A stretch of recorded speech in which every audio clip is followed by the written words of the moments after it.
Hello everyone and welcome to this month's anime paint night. Now, for this month we are actually going to be doing Link from the Legend of Zelda Breath of the Wild. So here we go. We have our line art that should be in your kit. And in addition to the Link line art, we should have a Link reference sheet. And of course, our tried and true watercolors. I promise you your watercolor packet will not be as messy as mine. So let's go ahead and get started.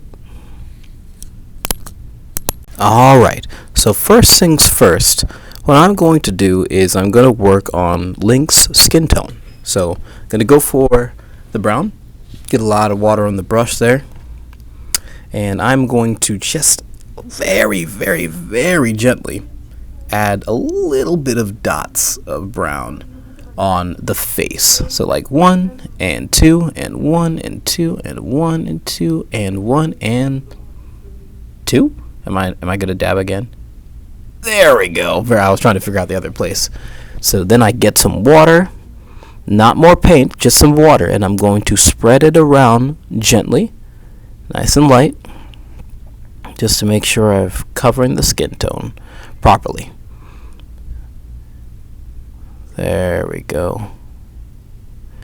Link is our fair-skinned Hylian. Yes, indeed. Very nice. And, get a little bit more water. And, yep, we'll go ahead and take care of some of it underneath the hair. And, yes. Don't worry, we're definitely going to make sure we clean it up a little bit more. But since that color over here is like near the shading of the hair, gonna add a little bit more pigment and get some water to spread that around. There we go. Good. Right behind the ears, right underneath the ear, and then get a little bit for the ear itself. Yes, got to get some pigment there, just a few dots and just some water to help it spread around nice and easy. Very good. And then go ahead and clean it up a little bit underneath the hair, and that's our skin. We've got our skin tone. We're going to go ahead and start working on, I believe this is called, if it's not called the Hero's Tunic, I think it might be called the Champion's Tunic. And I think it's the Champion's Tunic. You know, usually in the Legend of Zelda series, the main character is wearing the typical famous legendary green tunic, but when the Legend of Zelda Breath of the Wild came out, they decided to go a little bit of an atypical route, and they actually made the main color for our wonderful hero blue. I feel as though it might be a callback to the Legend of Zelda the Wind Waker. When you actually first start the game, you're not wearing green as well, you're wearing blue. But you're wearing like a lobster on it, so it's not quite the same. But it has like that similar accent where it's like blue, that like sky blue, mixed with a little bit of the white accents and everything. My wife, she actually has a sweater that looks like this, which is pretty cool. Pretty cool. It's a Breath of the Wild sweater. I think it was a good change. I do think it was a good change. And in addition, you can actually, like in Breath of the Wild, you can actually find the original or traditional hero's tunic and like trousers and stuff like that. So I think that's pretty cool that they were like, oh yeah, absolutely, we still care about that. Yeah. Some of you may be wondering why I didn't go the Tears of the Kingdom route and such. Number one, I created this like before Tears of the Kingdom happened, so like my plan to do this, I didn't like make it back in January, but like my plan to do this was back in January before Tears of the Kingdom came out, and I didn't even know what he was gonna look like. So I decided to go the Breath of the Wild route, but still it allow you to be like, yeah, I got Tears of the Kingdom and I'm doing a Link anime paint night. So I hope you still enjoy it. Maybe one day we'll do a Tears of the Kingdom paint night, but for now we've got our Breath of the Wild. Yes, and so we're almost done here. Go ahead and take your time with it. Just enjoy it, and remember, you don't have to do this color. You can even make it green like the original tunic. So let's go ahead and move on to our next part of him. Alright, the next thing that we're going to work on is like this sleeve that Link has. So, fair warning, I'm not going to be super duper accurate with this. You have your reference sheet, you'll know what I mean soon enough. But I know for a fact that these zigzags that are here are going to be like orange. But as you can see, when I went for the orange originally, it kind of like turned brown. So I'm going back over it with a little bit more orange to make it, you know, more accurate, I guess. So after we get the zigzags, it's asking for us to handle the lines. The lines are actually going to be green. But what I'm going to do is I am actually going to handle the outer part, like the bigger sections in between the zigzags, before I handle the thin lines. I don't know if I have, like, it was hard to like pinpoint as to what color that even is on his sleeve. It's not white and it's not green, but there's like hints of it and such, so I decided to use like a very faint green, and feeling very okay with like having the orange get into the green makes it closer to at least what I perceive the color to be. And as you can see, I'm trying to like do the thin lines and such, but it's just like, yeah, it's too thin, so the watercolor bleeds into the other portion, and that is totally fine. This is just like an accessory, so I'm not like too worried about the accuracy of it, but do your best. I know that the details are kind of small, and again, you can make it whatever color you like, but this is just what I did. Let's go ahead and move on. Alright, for our next part, we're going to work on the Sheikah Slate, his Samsung tablet. No, I'm just kidding. So yeah, we'll go ahead and use a little bit of orange and a little bit of brown for the handle. And the Sheikah Slate itself it's not like black, but it's not like blue and purple. It's like a blend of the few of those. So I'm starting out with a little bit of purple for the main slate. And then what I'll do is after I put the purple as the main color, I'm going to go ahead and get a little black, because it's watercolor, so it's not going to be like actually strictly black. So I'm going to put some dabs of black with some water, kind of spread it around like so. After that, we're going to actually start heading towards what I believe is his gloves.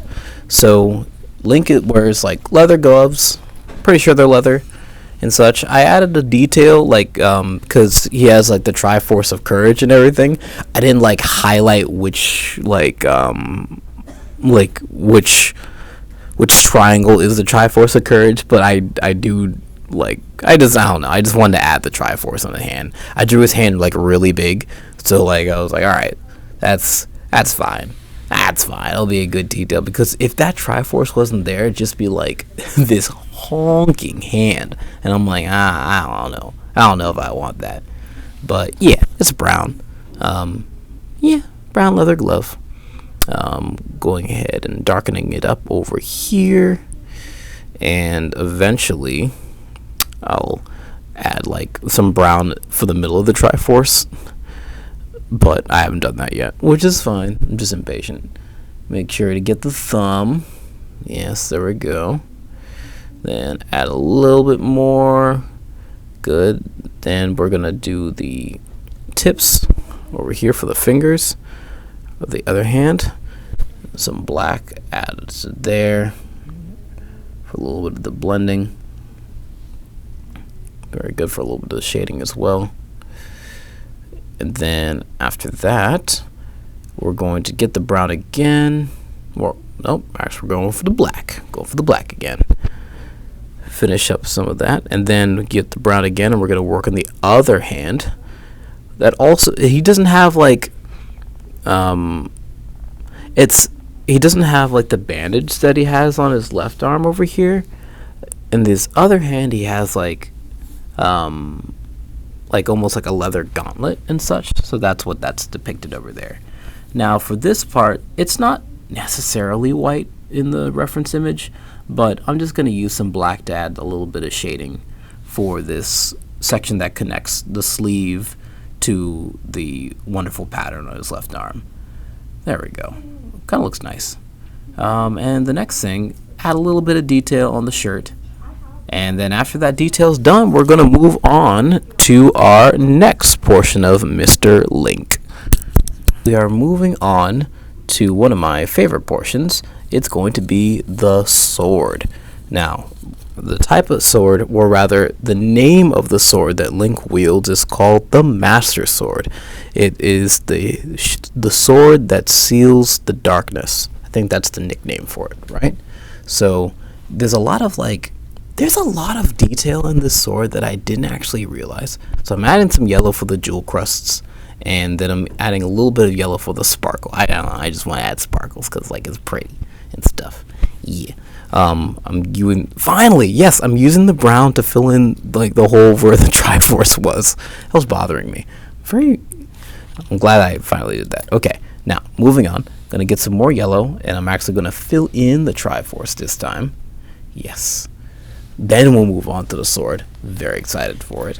I think my first draft for this sword, it was so huge, unnecessarily so. So for the hilt, depending on the series that you're playing, is usually either blue or purple, or maybe a mixture of the both. But so our first coat here is going to be purple. That's what I'm gonna do for the hilt here. Yes. In some games, the Master Sword is something that you just have, but most Legend of Zelda games, that sword is something that you have to find, and it's usually located in the proverbial lost woods and such. Yes. Now that we've got the hilt, we're going to work on the handle a little bit. I know my accuracy for drawing the handle wasn't the greatest, so it's very unclear which spots are supposed to be purple and which spots are supposed to be green. Just bear with it. That's totally fine. Just figure out which one you'd want to do, and it's either way, it's going to be okay. I promise it's going to be okay. Am I telling you this for me or you? I'm not sure. All right, now we've got the handle. What am I going to do for that one piece of white? Am I going to fill it with green? I did fill it with green. That's great. Okay. Now that we've got the handle and the hilt, we're going to continue up. Next near the yellow gold crust, it's a little bit of purple. I think that's a very unique touch that they did for the Master Sword. The hilt, it's not just the only place for purple. It goes up a little bit, not too far. Kind of stops you, the gold, or the gold braces that are on the end of the sword. One of the things I got some blue, and I actually started blending in the blue and the purple, trying to which series is it? Is it blue or purple? How about both? And I'm really happy with how it turned out. So go ahead, if you want to, add a little bit of blue to your purple, and it actually blends kind of nicely. The blue sometimes will take dominancy if you want more purple, so just be careful. Then for this part right here, we're going to add a little bit, very, very small touches of green with a little bit of light blue and water, and that's all we're going to do because we don't need it to be overbearing and such. And we're just going to spread that color around, and that's going to be the color of our Master Sword. And then we're going to add a little bit of yellow for the bracers that are on the side of the blade. All right, you already know what time it is. It's time for one of our favorite parts of Anime Paint Night. It's the hair, because you already know that a lot of characters have some great hair, and Link is no different. So we're going to dab it with a little bit of yellow and a little bit of brown, and we're going to go back to the yellow and spread around the little bits of color that we already added, because his hair isn't just yellow hay and stuff like that. No, there's little highlights of things. There's depth to his hair. So we're going to add a little bit of brown to represent that depth. Yes. Go ahead and just enjoy this part. This part is so nice. His hair is so luscious. It's great. And I love the fact that bear with me. Like, I like the hat. I like the typical hat that the hero usually wears in the Legend of Zelda series, but I like the fact that you don't have to wear a hat for us to know that this is Link. I think that's really special. I think they did a very good job with that. I think that was a little bit too much brown, Kelvin. Yeah, we should probably add a little bit more yellow. That's fine. So we're going to spread around a little bit more water. Feel a little bit better about that. There we go. Very nice. It looks very nice and even. Now what we're going to do the eyebrows, of course. Can't forget about that. Can't forget about the eyebrows. Of course, yes. Now, like, pretty much this is it. This is pretty much your completed piece, but we also have the hair tie. I don't remember the actual color of it. I just, like, it's white, and I'm using a little bit of gray for the highlights. Now we get to go back and add a little bit of shading, so, like, the darker parts of the ears. I always like adding a little blush, I'm going to add a little blush to them. Oh, look at that. Look at them blushing now. It's beautiful. It was beautiful. It was beautiful. I had a little red there. Then I'm going to get some brown, add some shading to the back of the neck. Yes, indeed. Very nice. And underneath the chin, get the darker brown and go ahead and put it near the hair as well. Yes, indeed. Then I add a little bit of the darker blue so that we can add some shading to the champion's tunic. Give it a little bit more depth. Make sure to, like, put those darker colors where an arm might be obstructing it, or like it's the back of the shoulder, or it's back itself. Very nice. And the darker blue just makes it stand out and pop. So we're almost really done here. So since we're coming to a close, I just want to say thank you again for coming to this month's anime paint night. Again, if you want, feel free to, like, share your artwork. It's we want to see it if you feel like you want to share. But till next month, I hope you enjoyed. Well done as always, and I'll see you next time.